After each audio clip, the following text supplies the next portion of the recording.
En los albores del Renacimiento, una oscura amenaza se cernía sobre Florencia. El vibrante corazón de Italia latía al ritmo del poderío de la influyente familia Medici. Lorenzo de Medici, conocido como el Magnífico, y su hermano Giuliano, eran los pilares del resplandor florentino. Sin embargo, en las sombras, una mortal conspiración se urdía, alimentada por la envidia y la ambición. Los Pazzi, una familia de banqueros florentinos, resentían profundamente la hegemonía de los Medici. Su envidia se transformó en odio, y su odio en un audaz y despiadado complot.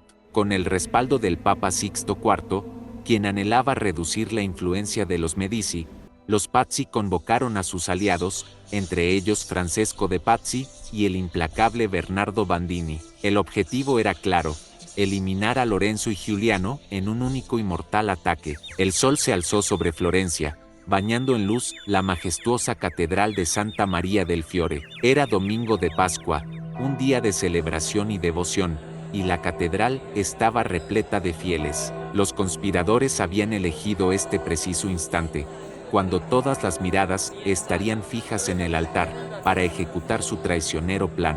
Mientras la misa avanzaba, los corazones de los conspiradores latían con fuerza. Giuliano de Medici, confiado y sin sospechar el peligro, se hallaba entre la multitud. En el clímax de la misa, cuando el sacerdote elevaba el cáliz con el pan consagrado, los hermanos Pazzi, el arzobispo Salviati y otros conjurados desenvainaron los puñales ocultos y se lanzaron sobre los Medici. En un instante, la sagrada tranquilidad fue rota por un grito desgarrador.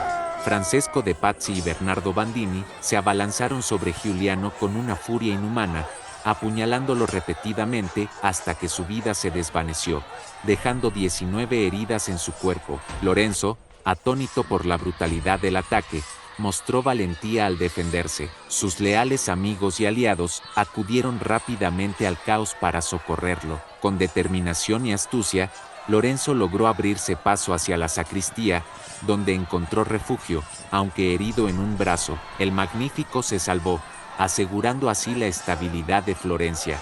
El arzobispo Francesco de Pazzi, intentando enfrentar al estandarte de los Medici, un hombre duro y astuto, fue rápidamente capturado y colgado de una ventana del Palazzo Vecchio, aún vestido con sus ropajes episcopales. Lo que antes fue una catedral de paz y reverencia se transformó en un campo de batalla ensangrentado. La noticia del ataque se propagó velozmente por la ciudad.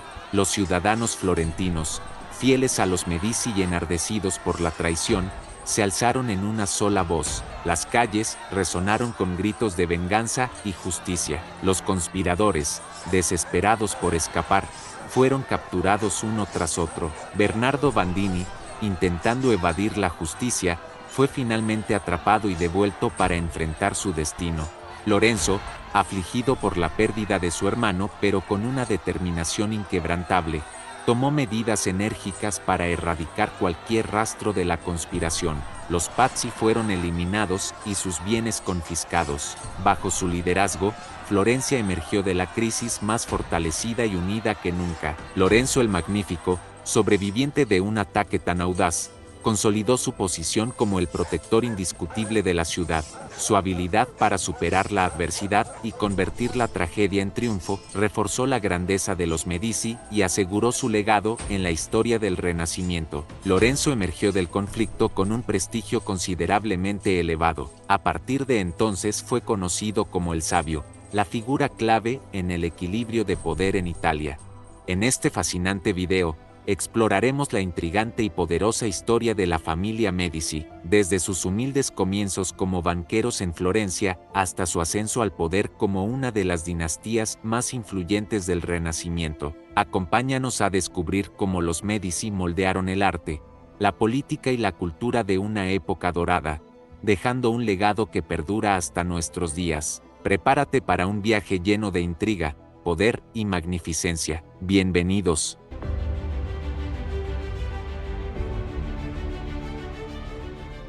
Florencia no poseía las cualidades necesarias para convertirse en una próspera metrópoli del Renacimiento, y mucho menos para transformarse en un centro de poder político y económico en Europa. Situada en el corazón de un condado con una posición estratégica desfavorable, sin abundancia de recursos ni materias primas, se extendía a ambos lados del río Arno, que permanecía innavegable la mayor parte del año. Además, el gobierno de la ciudad, conocido como la Signoria, se encontraba en un estado de caos constante. Los cargos y consejos eran ocupados únicamente por miembros de diversos gremios profesionales, excluyendo a 2/3 de la población de cualquier participación política. La estructura de Florencia seguía un modelo oligárquico evidente, donde las familias más ricas competían encarnizadamente por el poder. Sin embargo, a pesar del desorden político y la escasa generosidad de su entorno natural, era la ciudad más rica de Europa, con una renta que superaba con creces la de toda Inglaterra bajo el reinado de Isabel I. Pero se estaba gestando una auténtica revolución social y económica, en la que la vieja aristocracia terrateniente estaba siendo desbancada por la nueva aristocracia comercial. La medida de todas las cosas ya no era la posesión de tierras, sino el dinero, y en este naciente capitalismo, ningún lugar en Europa estaba tan bien posicionado como la capital toscana, por una sencilla razón: no había otro rincón en el continente con tanto dinero. Muchas de las monarquías europeas dependían del dinero florentino para subsistir. Florencia era el banco de crédito por excelencia, y esa extraordinaria dependencia del florín toscano se traducía en poder y fortuna para la modesta metrópoli. Los Albizzi, una poderosa familia florentina, rivalizaron con los Medici por el control de la ciudad durante el siglo XV. Originarios de Arezzo, se establecieron en Florencia a principios del siglo XIV y ascendieron rápidamente gracias a su éxito en el comercio de lana. La rivalidad entre los Albizzi y los Medici se intensificó en la primera mitad del siglo XV, con ambas familias compitiendo ferozmente por el control de las instituciones políticas y económicas de Florencia, marcando profundamente la historia de la ciudad. Los Albizzi favorecían un gobierno oligárquico restringido a unas pocas familias adineradas, mientras que los Medici abogaban por un gobierno más inclusivo que representara los intereses de una gama más amplia de ciudadanos. Sin embargo, una nueva era se avecinaba y una familia de banqueros emergía en el horizonte para disputar el trono a los Albizzi. Se trataba de los Medici, quienes, gracias a sus servicios a la ciudad, incluyendo la brutal purga de miembros del Partido Blanco en favor de sus enemigos del Partido Negro, comenzaron a amasar fortuna bajo el liderazgo de Averardo. El origen del nombre Medici es un misterio. La leyenda cuenta que su antepasado más antiguo fue un médico di Potrone, nacido alrededor de 1046, apodado así por su habilidad milagrosa para sanar. Entonces su origen podría haber sido médico, aunque no hay pruebas de esto, pero es indiscutible que sus descendientes transformaban en oro todo lo que tocaban. Giovanni de Medici, el primero en beneficiarse, fue elegido gonfaloniero de justicia, para alegría de sus pares que aún no veían en ellos una amenaza seria para los Albizzi. Los logros de Giovanni di Bixi tuvieron repercusiones profundas en la historia, no solo en Florencia, sino en toda Italia. Su padre, conocido como Bixi, era un próspero comerciante de lana, pero Giovanni tenía mayores ambiciones. Apuntó alto, aprendiendo el negocio en el banco de su tío, hasta que lo compró y lo convirtió en el banco más poderoso de Europa. La dote de su recién casada esposa Piccarda fue crucial para Giovanni di Bixi al comenzar su negocio. Ella resultó ser la compañera perfecta, una mujer fuerte de una familia adinerada que le dio 2 hijos, Cosimo, conocido como Cosimo el Viejo, y Lorenzo, quienes llevaron adelante la dinastía y la fortuna de los Medici. Giovanni di Bixi, en busca de conexiones poderosas, se hizo amigo de Baldassare Cosa, quien eventualmente se convirtió en Papa Giovanni XXIII con la ayuda financiera de Giovanni. Cosa fue un personaje controvertido, más interesado en las mujeres y el dinero que en la religión. Sin embargo, lo crucial para Giovanni fue que otorgó al Banco Medici el derecho de recaudar impuestos del Vaticano, con una parte para ellos. A pesar de la caída de Cosa en desgracia y su encarcelamiento, Giovanni continuó apoyándolo, llegando incluso a pagar 30.000 florines por su liberación. El antipapa falleció en Florencia, donde Cosme Medici costeó su impresionante tumba en el baptisterio, obra de Michelozzo y Donatello. Giovanni di Bixi se involucró en la política florentina hacia el final de su vida, aunque nunca desempeñó un papel político prominente. Su riqueza y conexiones le otorgaron un poder considerable. Se opuso políticamente a los Albizzi, vistos como más conservadores, y abogó por un sistema fiscal más justo y equitativo. Contribuyó significativamente al desarrollo de Florencia, incluyendo obras benéficas como el Spedale degli Innocenti, un hospital para huérfanos, donde empleó a Filippo Brunelleschi para su diseño. Brunelleschi, arquitecto favorito de Giovanni, también fue elegido para renovar la iglesia de San Lorenzo, que se encontraba en ruinas en ese momento.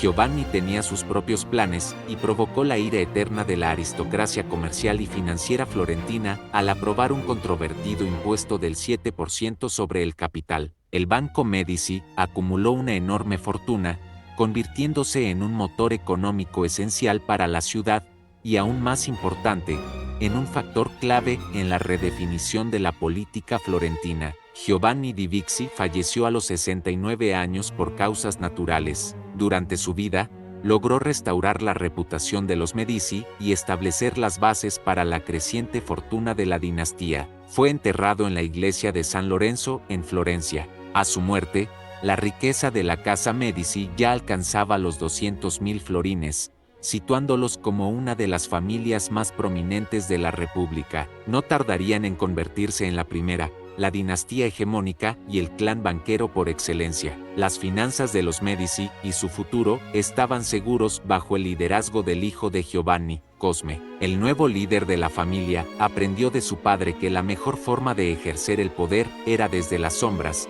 Por lo tanto, apenas ocupó una posición menor en el Consejo de los 10, activo solo en tiempos de guerra. Cosme mostraba habilidades superiores moviéndose discretamente, tejiendo redes de influencia para colocar a sus seguidores en posiciones clave del gobierno sin mancharse las manos en la agitada política florentina. Cosme de Medici, figura clave en la historia de Florencia, comprendió el poder del dinero y lo empleó estratégicamente, financiando de forma personal la campaña militar contra Lucca, ciudad-estado rival.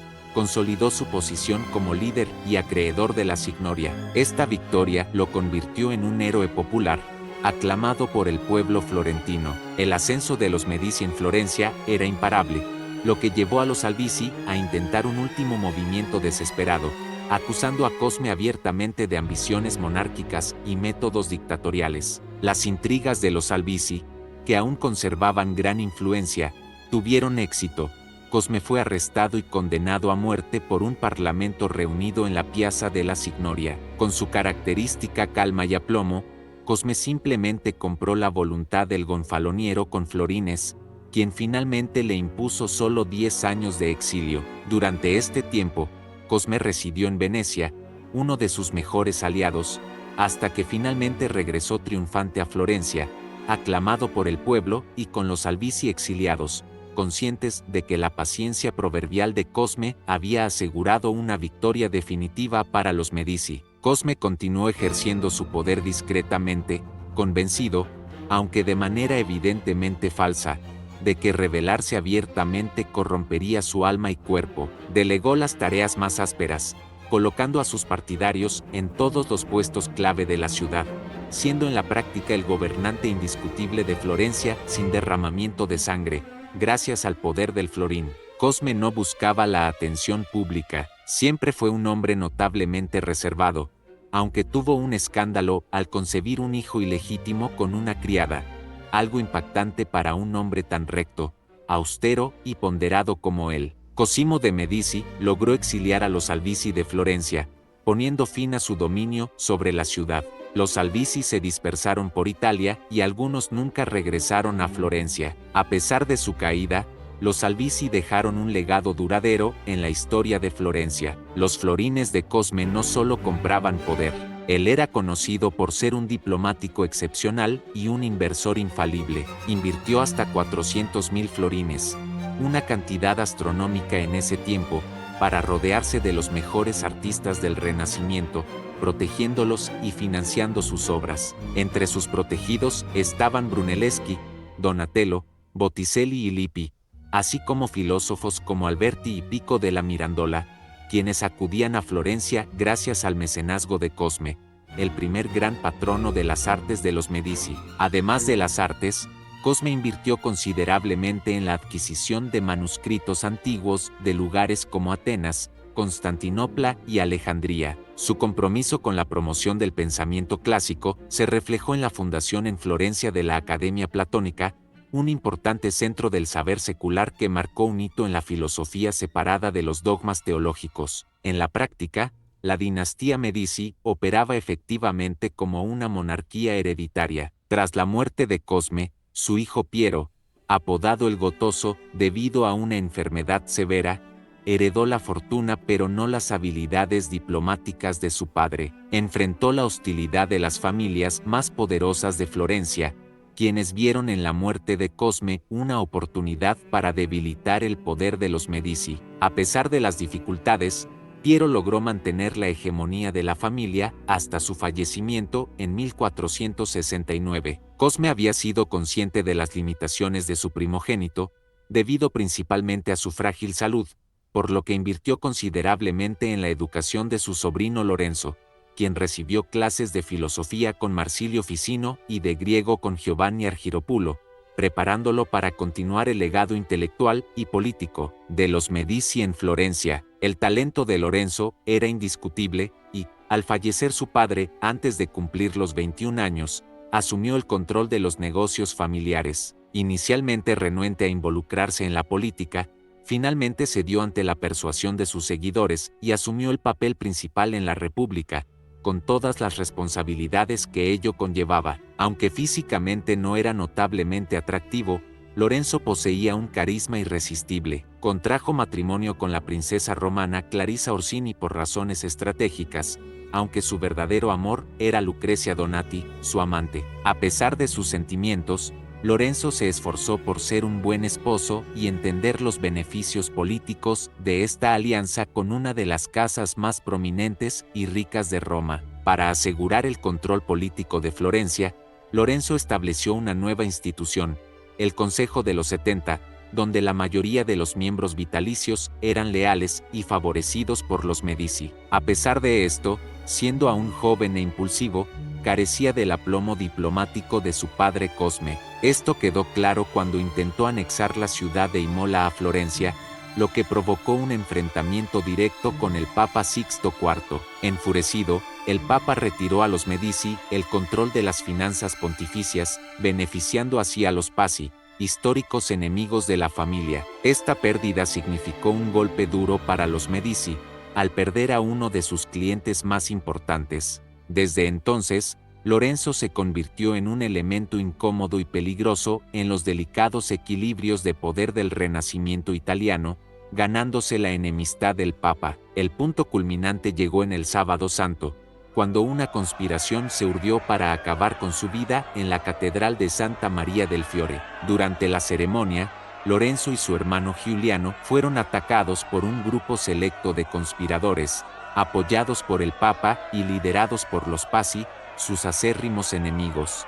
Giuliano fue mortalmente apuñalado por Francesco Pazzi, mientras que Lorenzo logró escapar herido. Parecía que los Pazzi tenían la situación bajo control, proclamando libertad en la plaza. Sin embargo, el pueblo, desconfiado de los conspiradores, se alineó con Lorenzo. Los Medici sobrevivieron a la conspiración y la represalia fue brutal, con más de 80 implicados ejecutados después de sufrir torturas horrendas. El Papa Sixto IV, indignado, aún tenía unas bajo la manga.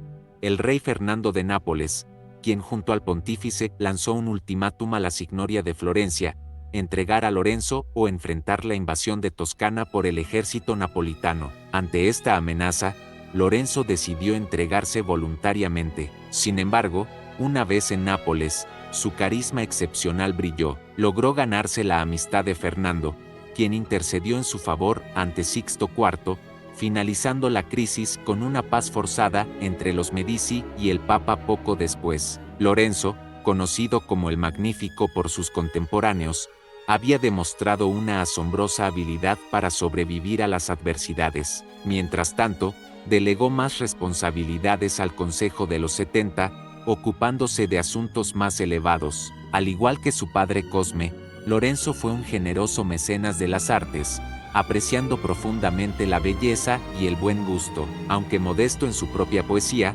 su sensibilidad artística era innegable. Lorenzo el Magnífico comprendía la importancia de embellecer Florencia y destacar su poderío, tanto por razones propagandísticas como personales. Apoyó a destacados artistas como Lippi, Botticelli, Pollaiolo, Verrocchio y, especialmente, a un joven Miguel Ángel, a quien trató como un protegido desde el inicio. Todos se reunían en el Jardín de San Marco, convertido por Lorenzo en la primera academia de arte de la historia. Su objetivo era convertir Florencia en una nueva Atenas, y lo logró. Reconocía que el éxito de los artistas también reflejaba su propio prestigio y el de la ciudad.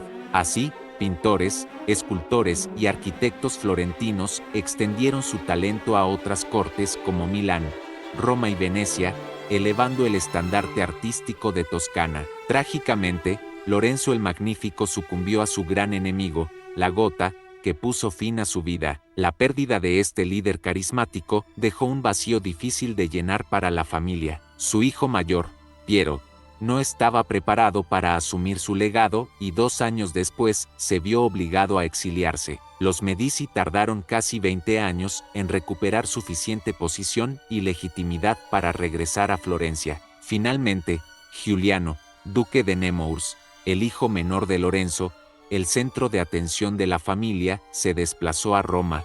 Giuliano tomó las riendas de la ciudad del Arno mientras su hermano, el cardenal Giovanni, ascendió en 1513 como León X, convirtiéndose en el primer papa Medici de la historia. Aunque carecía de las virtudes y del talento de Cosme o Lorenzo, León X compartía con ellos una pasión por el mecenazgo artístico, que fue su principal interés en un período tumultuoso marcado por la expansión del luteranismo y las convulsiones religiosas en Europa. Tras consolidar su posición en Roma con el ascenso de Giuliano a papa como Clemente VII, los Medici continuaron navegando por aguas turbulentas en el contexto internacional. Lorenzo, duque de Urbino, se casó con Madeleine de la Tour d'Auvergne, uniendo así la familia con la poderosa corte francesa. Aunque la pareja falleció prematuramente, dejaron una hija, Catalina, quien más tarde se casó con Enrique, el Delfín de Francia, hijo de Francisco I.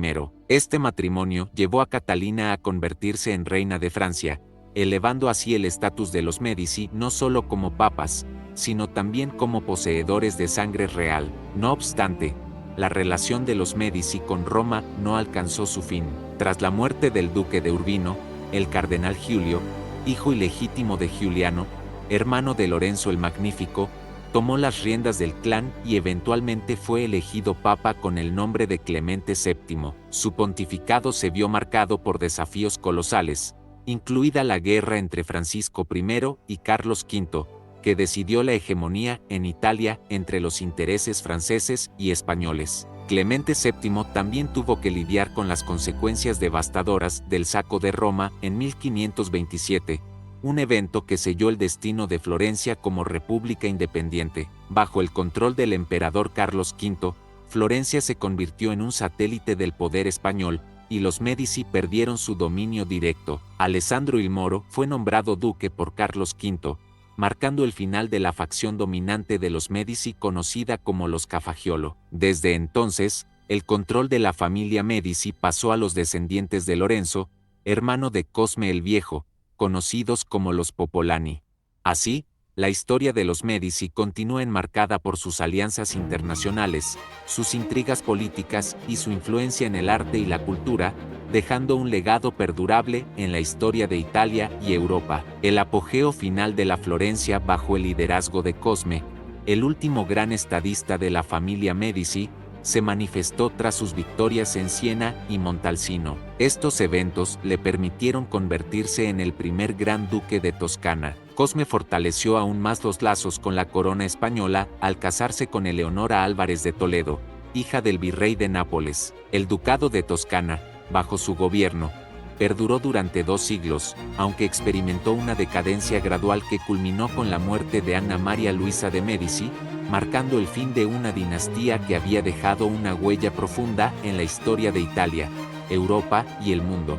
Lorenzo conoció a Miguel Ángel cuando aún era un adolescente, estudiando en la Academia de San Marcos. Lorenzo lo descubrió tallando una antigua cabeza de piedra de cervatillo. Aunque alabó la habilidad del joven artista, también señaló un error: que un cervatillo viejo no tendría una dentadura completa y sana. Miguel Ángel, tomando esto como un desafío, ajustó su escultura, eliminando algunos dientes, y luego la mostró nuevamente a Lorenzo. Esta demostración de habilidad rápida y talento encantó a Lorenzo, quien invitó al joven Miguel Ángel a vivir en su palacio. Durante este tiempo, Miguel Ángel tuvo la oportunidad de estudiar con el renombrado artista renacentista Donatello. Además, convivió con los hijos de Lorenzo, quienes más tarde se convertirían en los papas León X y Clemente VII, y quienes le encargarían obras para los estados pontificios en el futuro. A pesar de la muerte de Lorenzo el Magnífico,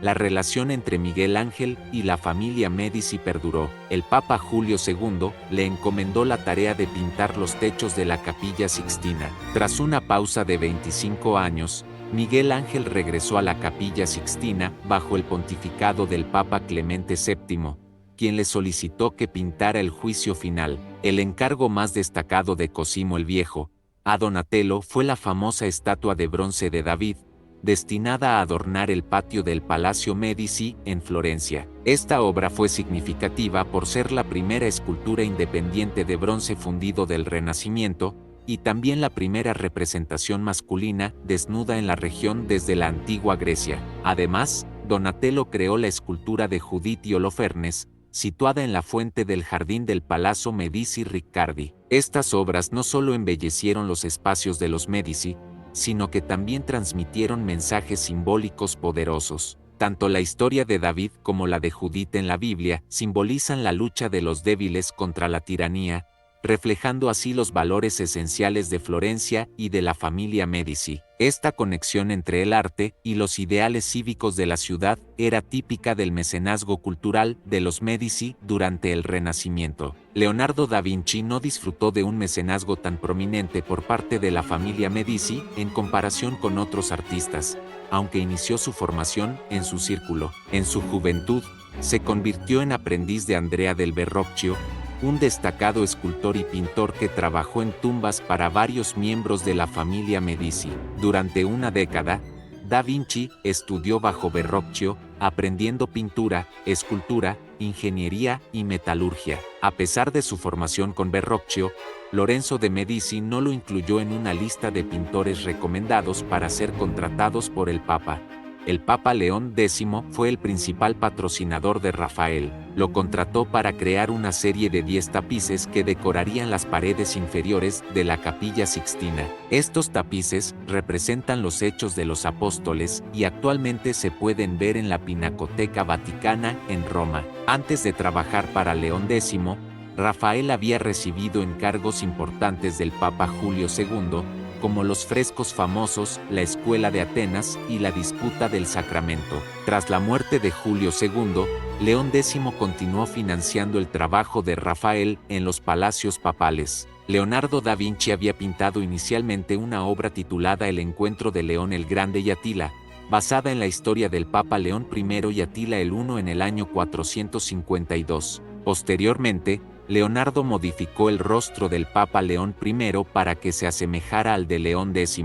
El Papa León X fue responsable de encargar la finalización de la Basílica de San Pedro. Esta iniciativa fue criticada por Martín Lutero en sus 95 tesis como un ejemplo de la codicia papal, cuestionando por qué no se financiaba la obra con fondos papales. La estatua de David fue inicialmente encargada por el Arte de la Lana para ser ubicada en la Catedral de Florencia. En ese tiempo, la familia Medici estaba en el exilio debido a pérdidas políticas y regresaron más tarde. Durante el exilio de los Medici, el gobierno que los reemplazó era fuertemente anti-Medici.